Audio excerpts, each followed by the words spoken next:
একদিন তড়িখানা থেমেছিল এই ঘাটে লেগে, বসন্তের নতুন হাওয়ার বেগে। তোমরা শুধাই ছিলে মোরে ডাকি, পরিচয় কোনো আছে নাকি, যাবি কোনখানে? আমি শুধু বলেছি, কে জানে।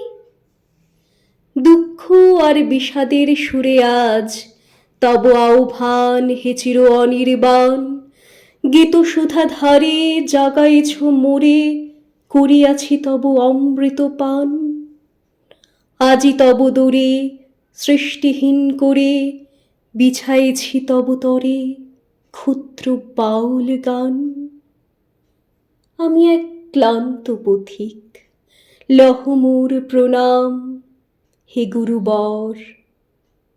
সময়ের চাকা গড়াতেই থাকে, কিন্তু ঋষিকল্প এত বিশাল জীবন নিয়ে আমাদের মধ্যে আসেন খুবই কম।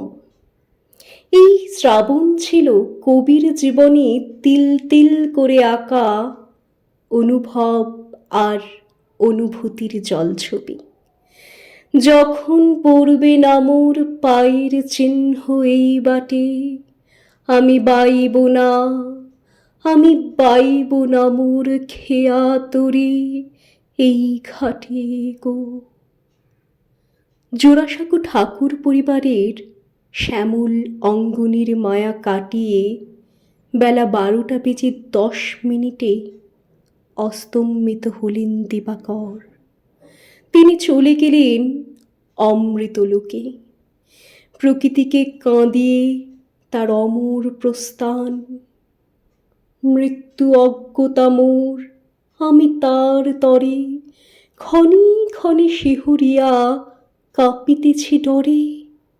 এত ভালোবাসি বলে হয়েছে প্রত্যয়, মৃত্যুরে আমি ভালোবাসিব নিশ্চয়।